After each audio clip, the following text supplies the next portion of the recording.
Hey guys, welcome to Buckman's Model Mania number 8.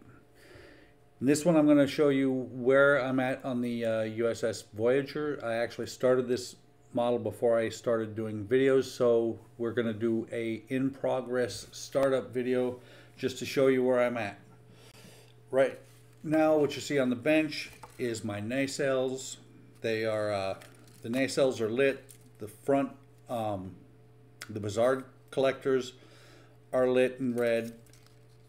The chiller grills are lit in blue, and then I've got nav lights top and bottom of each nacelle. I've also got the impulse engines will be lit, and hopefully I'll still be, I've got it lit right now. Hopefully I'll still be able to keep the impulse intake lit because I forgot to put some stuff in there, plus it's going to be interesting to light block these. So there's the engines. There's the wing assembly, main body. I don't know what to call this part. And right now, I'm in the process of putting lights in. You can see here where I've installed one LED and the hole for the other LED. The problem is, this side's okay.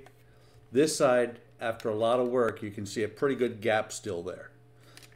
What I had to do is auger out, let me pull the LED out. Had to auger out underneath the LED right here.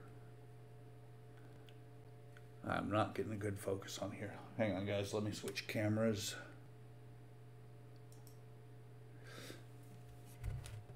So you can see there, I augered that out there.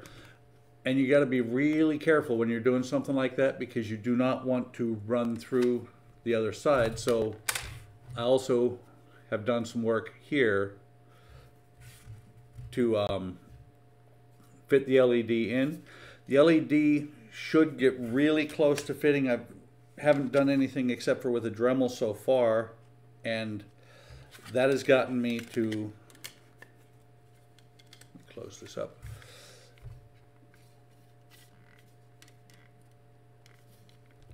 To a seam that's just barely there. I could almost just go ahead and leave that and fill it. The seam, let me show you this with the red LED. The original seam, when I first put the LED in, put the LED in, flattened the leads as best I can without snapping them off, and then I put it together, and I was like, holy crap, I've got to do something. And you have to realize that gap is as thick as the thickness of the styrene plastic. So I had to really carefully auger out, and still have to do this side. This side I'm going to just do some more work with a file, and hopefully that will fix the problem. It's an enjoyable kit. Still got to put the photo etch in here. So that's the progress on the back end part of the ship. I also have glued together the main body of the ship. Interesting thing about this is that to get this to stay, and you can see that I've done some seam work here, but to get this to stay correctly, I actually had to go back in with some CA down in here to be able to keep the front end together because it cracked open while I was sanding it. But back here on the back end, it pops open. I've glued this a couple of times, and every time I go to work on the ship, it pops back apart. So I'm going to leave it for now until I get to the point where I'm closing it up, because I should be able to seal it pretty well. Once it's closed there, this part should give it the strength. The spine here should give it the strength with the glue joint to hold together. Oops. You see, it actually will fit pretty good. I'm not sure how much seam work there will be there, but I think it'll be good. And then that's all I've done so far. As you can see, I want to say it was probably about a week with my not with a pin vise, because that would take forever. My Tamiya handy drill and a really small bit and a couple of files. In particular, yeah, this square file worked out really well, because that's the width of all that I put in for all my windows. Some of the smaller ones like this, it barely fits in. The larger ones, it fits all the way down inside. And then the bottom of the ship is glued on the photo etch. My plan is I'm going to put the base coat right over top of it, and then I'm going to go back either decals, or more likely I'm going to paint it, which you can see here. This is the paints, my bucket of paints for just this model. Inside, I've had to do a little bit of work on the photo etch. Had to anneal this one to get it to follow the curve, and I think that looks up there. I think that looks really good. And then same with the other windows, except for they didn't need to be annealed. I just super glued them in. And then there's the interior of the top of the saucer. Lots of those same pieces here. And it wasn't too bad. I also ended up sanding all the detail off. The photo etch kit says to sand all the detail off here and replace it with photo etch that looks identical to it. These windows here were kind of interesting because I had to sand down the detail, and because of how small it is, I expect I'll have light leaks there. That shouldn't be a big problem, but they're pretty close set to the set in to where there shouldn't be large gaps. And at this point, this is all the photo etch that I've still got to break off the sprue and put on. These I'll go to the bottom of the saucer, or bottom, yeah, saucer section. I did use this long piece here. This one here. I did attempt a little bit. I think it came out okay for the windows, missing windows on the sides of the ship here, on the sides of the bridge deck, here and here. It also wraps around here, and I looked at it and I'm like, there's not a good way that I'm going to be able to do that, because you can't, it's really difficult to even get it to sit here. What I actually did was I sat it in there, and then I took a Sharpie and drew the windows in and then drilled it out from there.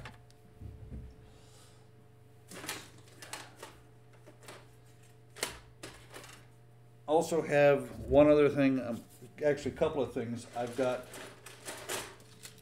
the Dawn's Light and Magic. I've had this for years. The Dawn's Light and Magic parts for the deflector. Not sure if I'm going to be putting these in, because I saw what Donnie on HLI went through, because I've actually got two more of these kits, and one of them is the kit where this part here, here's the kit part that came with this one. The monogram version, this is not a clear part. It's made out of regular styrene. Donnie did a fantastic job. He actually thinned this plastic down, the styrene plastic, that he lit it right through the regular styrene. So if I ever build that one, I probably want to have this part here still, instead of installing it on this one. Let me see. Something I just realized when I was looking at here, I'm still working on the photon ports. I'm going to try and get a square hole on both sides of this.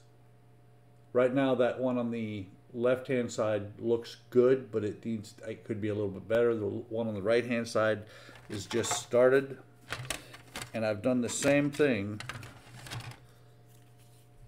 back here. Not sure if I'm going to try and get this that big of square, but we'll see what we'll see what I come up with. So let me take a quick pause. I'm going to switch. Oh, wait. Almost forgot. Bought this years ago.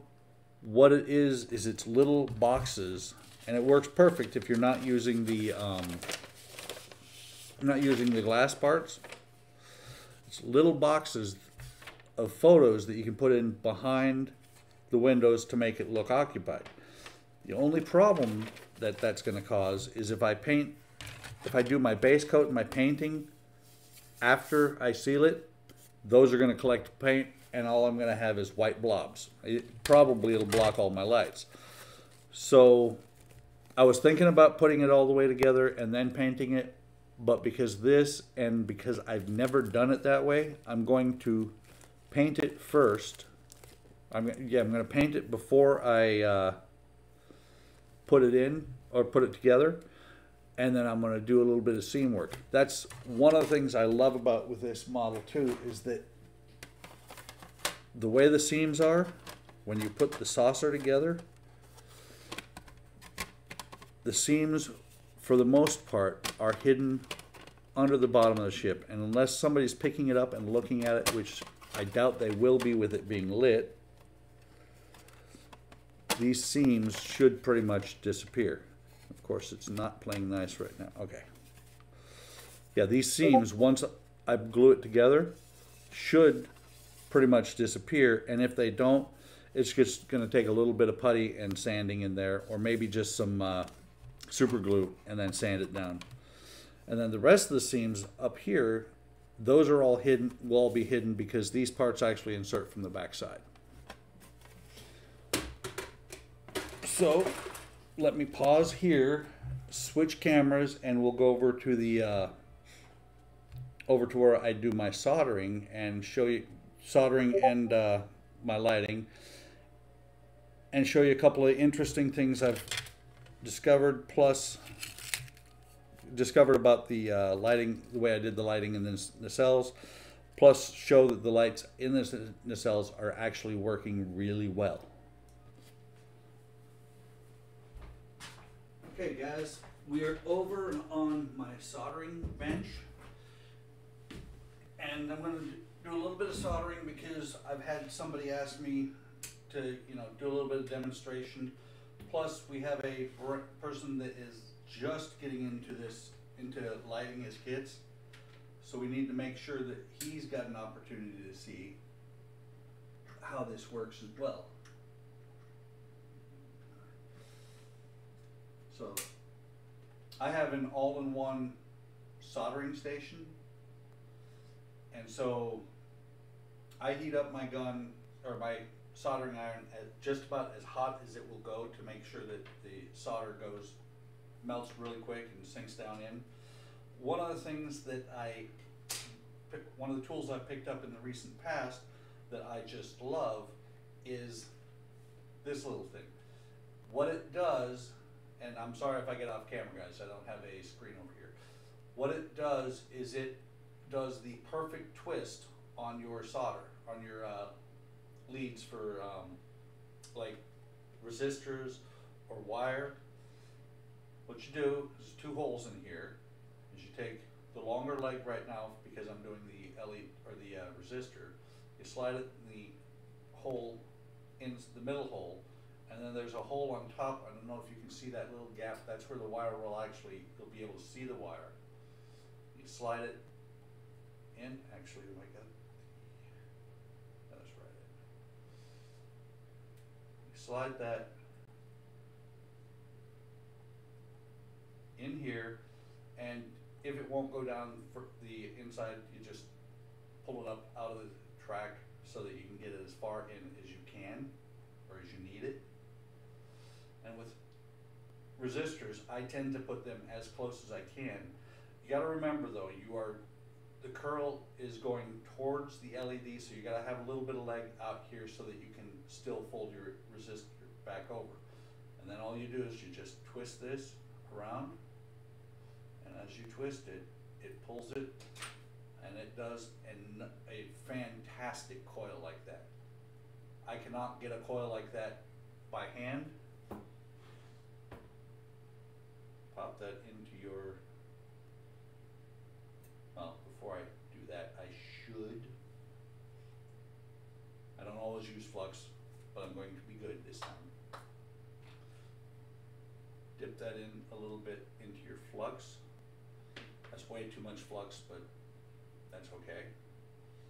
What the flux does is it heats it, as it boils away, it sucks the solder down the inside. So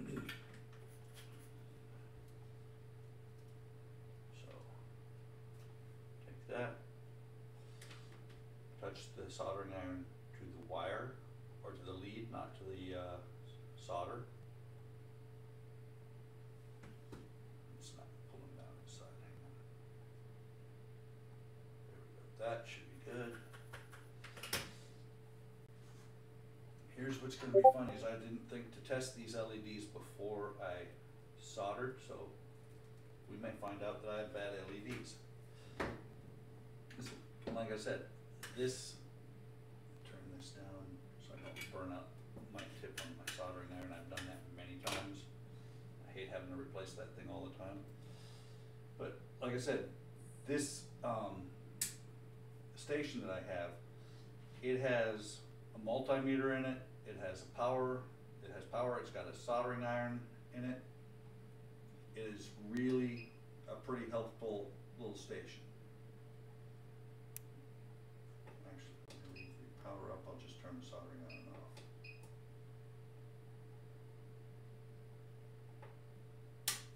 So it will cool, but it'll heat right back up. So let me pull up the power. And I tend to like to test lower first. Red, which is positive. You can see already at 3.9 volts, it's good LED. Wiring for 12 volts, I'm only going to put 9 volts through. That's actually really good and bright, which is going to be excellent because the way I'm doing this, you notice on my nacelles, the lighting is flush. That's what it looks like in the series as well, which is why I did it that way. So what I'm going to do is once these are permanently installed, I'm just going to take my side cutters, my sprue cutters, and I'm going to snip the LED off flush. And that here, let's see. And that is going to be perfect once it's down flush like that.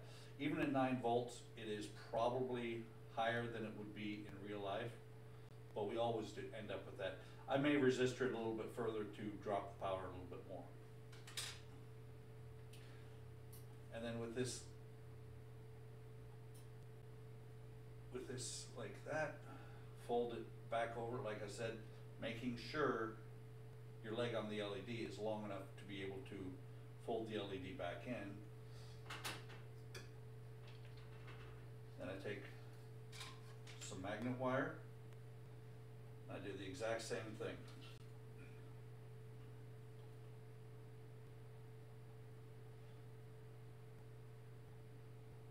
Actually, I'm going to clip off a little bit of the LED, the resistor, because I'm not going to need all that leg.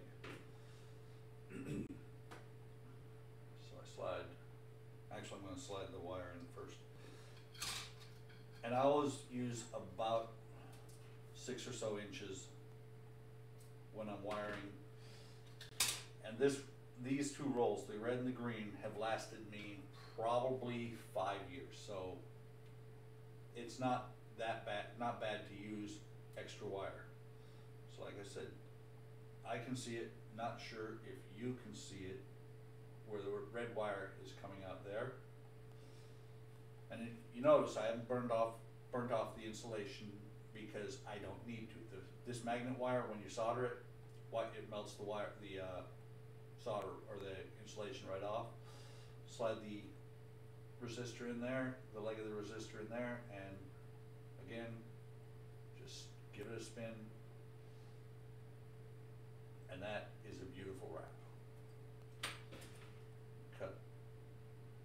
excess wire off here. I'm going to lay this back over, pulling it away like that so that it doesn't get stuck to the part of the leg that I'm going to end up cutting off. And this time, because of where it's at, I can dip it into the flux.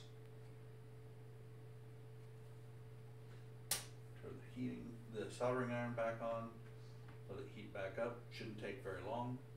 There goes. Pull this cell out of here. Usually I don't have that cluttered workspace for working on models. I just have this stuff here because I'm doing a video of this.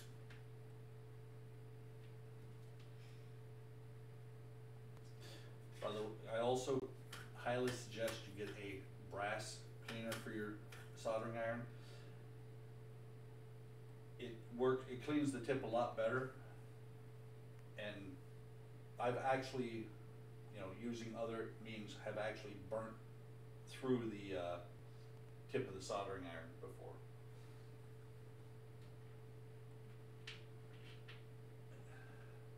This one's probably still usable, but not very. You can see the heating causes the bluing on the metal. I actually keep a spare pack of solder tips on hand just for that reason. So now do this again, and you should see a little puff of smoke. By the way, thank you, Boyd Crompton, for teaching me this method through your videos. And it's not playing nice.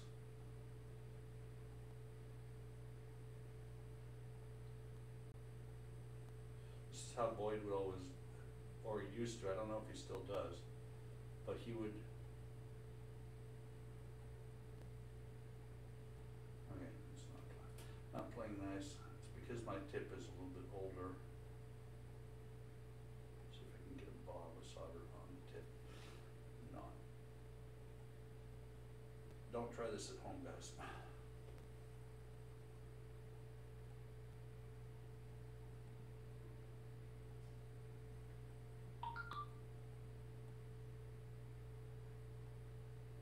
The smoke you see coming off of there is actually the phenolic or insulation melting off of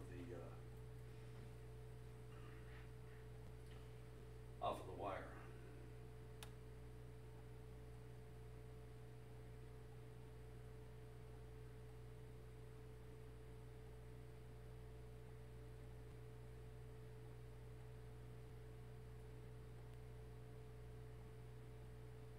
There we go.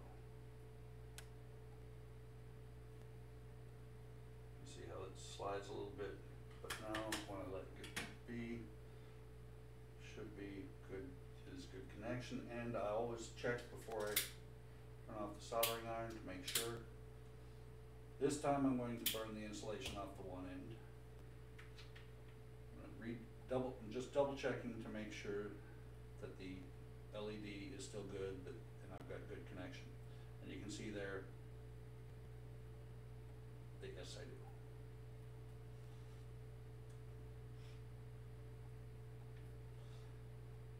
And the last thing, and you only have to do this on one leg, the last thing to do, flip that leg of the leg of the resistor off. The last thing to do is to put heat shrink over it. Bought some heat shrink. I've had this, came in a pack of like, I don't know, it was like 8 or 9 packs of this stuff. Bought it years ago, probably about 5 or 6 years ago. Fortunately, can't find it anymore. I'm gonna see if I can get this to go over top of the LED. If I can't, I've got the standby. It's got larger LED or larger heat shrink, so I should be able to get something over top. And this is actually a lot more heat shrink than I'll usually do. This is a large piece. Maybe. No, actually it should be just about perfect. because it's going to cover the leg of the LED and the resistor, and you can see it's not going to go. If I use heat shrink on this leg, it'll work perfect. So let me open up this box here.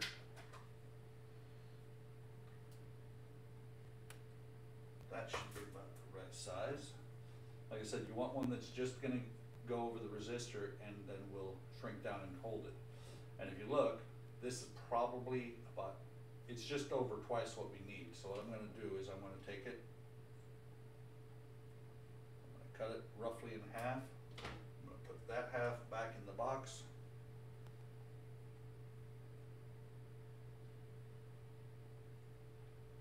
And slide this down. And of course, if you don't have heat shrink, there is the standard standby of electrical tape. So slide this down on here, making sure that I catch everything. And see, here's where I have a slight problem. I didn't make the lead on the resistor quite long enough, but I've got a pretty good coil on there. So what I can do is very gently cut the tip off, and that just went somewhere in the shop. So now the resistor can lay closer to the leg and it fits right down on top of there. Then I have two options. I can use the torch, or I can use my other toy that is use the fourth part of my power supply. It has a built-in heat gun. The benefit of the heat gun instead of the lighter is the heat gun is not going to melt the insulation off of the wire.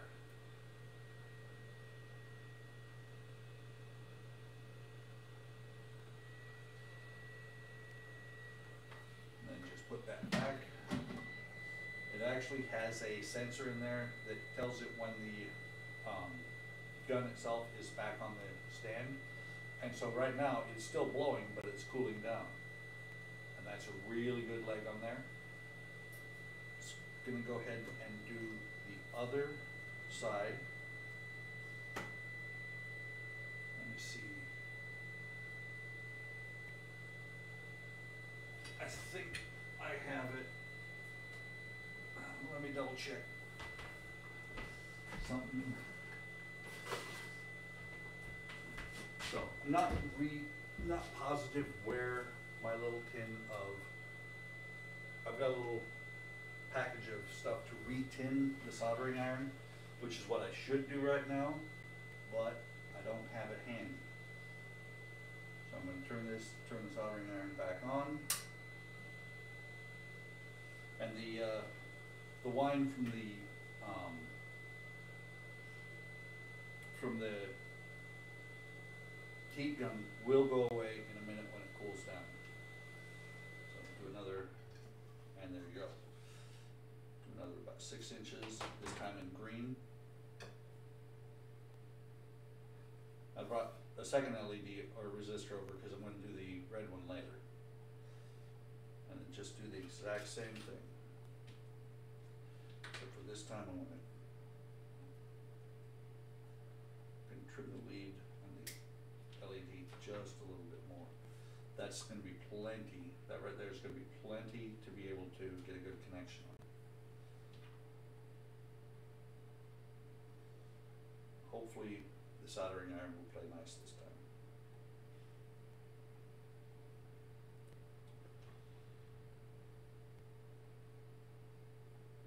So again, slide the wire down inside next to the barrel. Take the LED leg, plug it in there in the center, and just twist.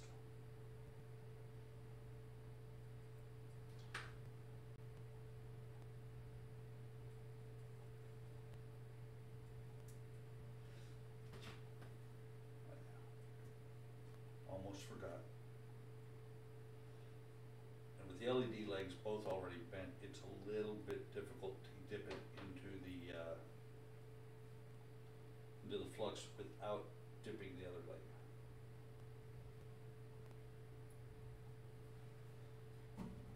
Oops.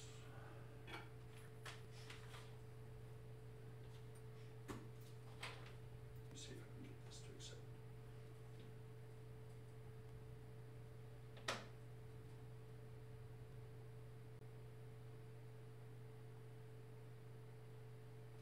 It's melting it, but it's not going to tint it.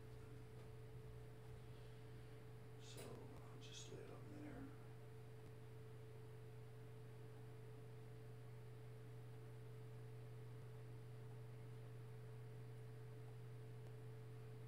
Key thing is when you're doing this, you don't want to heat up the LED too much, because the LED, if too much heat fries an LED.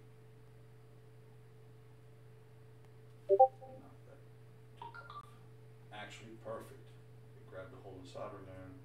So now you can just lay that on there. See that smoke coming off of there? Part of that is flux, part of it is insulation. Burn this off. And let's double check and see if we have a working LED. That in, plug it. The wire would stay here. Plug that in. Good working LED. Once I get the LEDs both wired, or as I get the LEDs wired for each section, so when I wire this red one here in a little bit, what I will do then is, when I'm done for the day, I will plug it into the power supply and I will leave it run overnight. That's a process called burning in, and what you're doing is you're making sure that the LED is going to last longer. There's the problem. Tip on this one's starting to go. Sorry, what you're doing is making sure that the LED is going to last longer than 10 or 15 minutes. When you put it in there, or when you burn them in overnight, if they last all night, they're more than likely going to last 50,000 hours, unless you overpower them. You know, because when you overvolt them, and the reason the LED went out is the clips are looser than this magnet wire is really thin. And you know, the LEDs, unless you overvolt them, which is very easy to do, I have actually done that. I may someday do on camera what I did at one point. I accidentally put 18 volts through a 3 volt LED. The leads were still there, the rest of the LED, there was a part of the plastic down on the leads, but the top of the LED just exploded. It was gone. So now I'm also going to show one other thing that I mentioned earlier about the nacelles. Something I discovered interesting about them is, and I knew this, and it is not necessary to do heat shrink on both sides of the LED. You have to do it on one side. I always do it on the positive side, but the other side is not necessary, because it's not going to touch through the heat shrink that's already here. If you do only one side, do the same, do the positive side or the negative side, whichever you choose, throughout the entire model, because the last thing you want to do is close up a model 3 weeks from now, have something shift, and all the lights go out because it's got a short in it. Okay, so back to the nacelles. And one of the things I do for my wiring, because this magnet wire is really light, you gotta remember, electricity seeks the path of least resistance, so you need to make sure that everything has roughly the same resistance. These are 470 LEDs. For years I've used them for 12 volts. I found out recently that this is actually wired for 9 volts, but I'm probably going to keep doing it the way I am, because I always use 9 volts. And putting 9 volts through a 12 volt circuit, what that does is it keeps your LEDs they will last longer. And when I do my wiring, if you see, I've got some heat shrink on here, and this time I heat shrink I heat shrunk both sides. What that is these wires in here go to the same part of a circuit. Like if there's two LEDs up here, then there's two wires that come out here, and then I merge them. This is actually, there's one LED here, there's an LED here on the top and the bottom for the marker lights. I think that's this one. This, because of the way the marker lights are and how long this is, I couldn't put a single strip of LED strip back here. So I have LED strip here and here. I think there's 3 LEDs here, and I think there's 6 or 9 up here.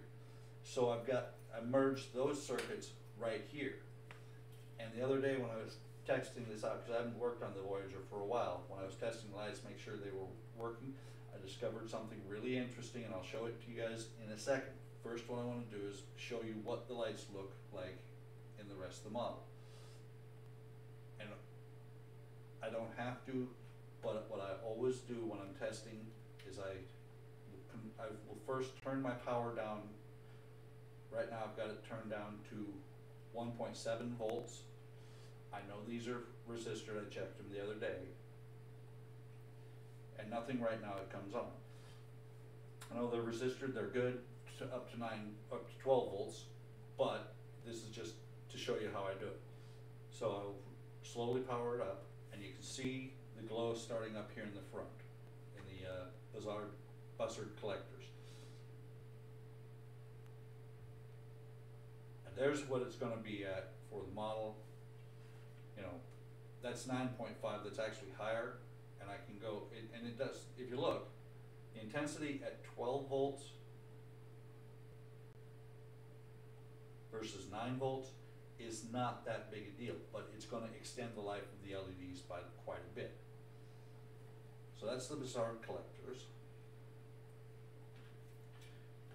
This should be the impulse engine effect.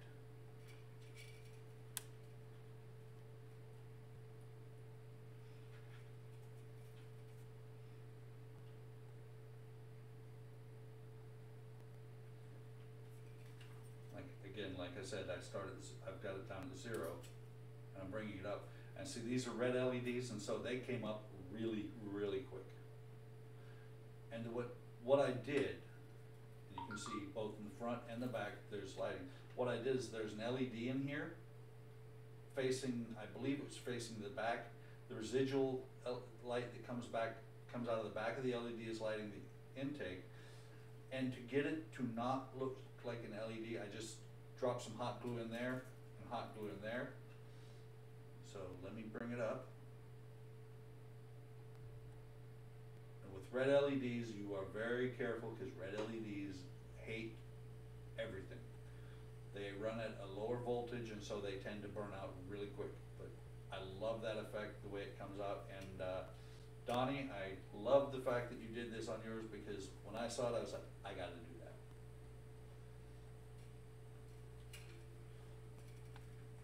So that's that. That's the impulse. This, I believe, should be the marker lights. Make sure, okay. And always make sure that when you're doing your wiring that it's color coordinated. You don't have to use red and black, but if you use purple and green, whichever one's positive is always got to be positive, otherwise you're going to be troubleshooting. That should be... Okay, actually, that is the LED strip. So here's what I discovered quite by accident. And I had heard before that electricity seeks the path of least resistance. This is a demonstration of electricity seeking the path of least resistance. I've only got a strip of 3 LEDs back here. When I saw that the other day, I was like, what happened? I was flabbergasted. I was like, did half the LED strip go out? No, it's the path of least resistance. There's less resistance here than there is here. So when I turn it up a little bit, it'll go up, it'll get brighter, and all of a sudden the front will come on. That is the best demonstration of electricity seeking the path of least resistance I've ever seen. where you actually get power through the other side. I have had electricity, I've had a circuit before where one LED got all the power. And it's a matter of making sure your resistance is high enough on everything and your voltage is high enough, because here at 6 volts, I've got power. I've still got power on the back. I don't start getting anything in the front until 8 volts. And then at 9 volts, it's uniformly bright. And then at 12 volts, it's really bright. But like I said, this is wired for 9. So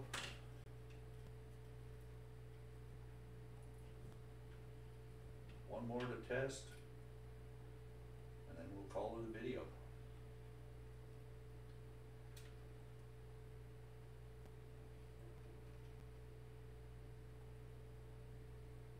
Again, it's turned down.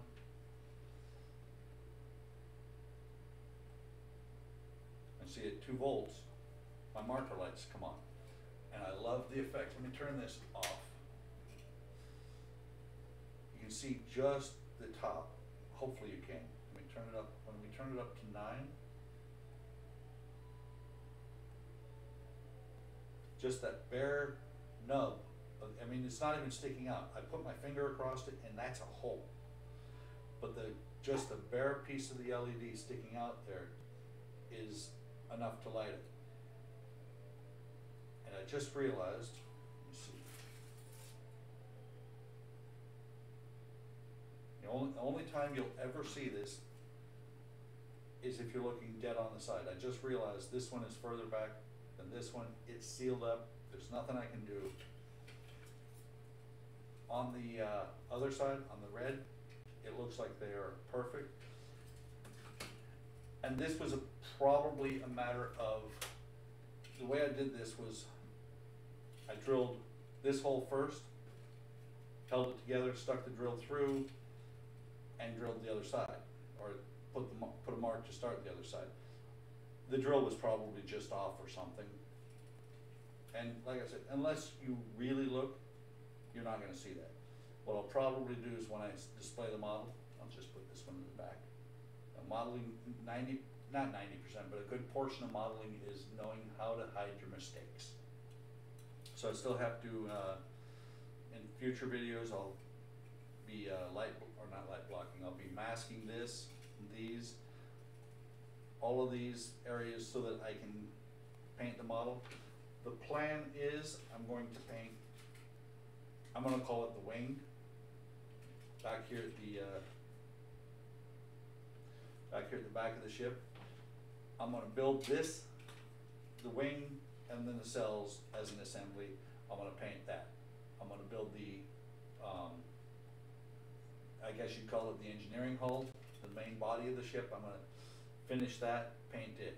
I'm going to paint the 2 saucer halves separately because there's work I want to do after the saucer halves are put together. So let me move back over to the bench and we'll close this video out.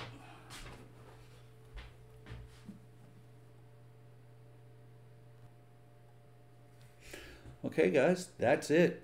Where we were just working with for the soldering bench is back there to the right of me.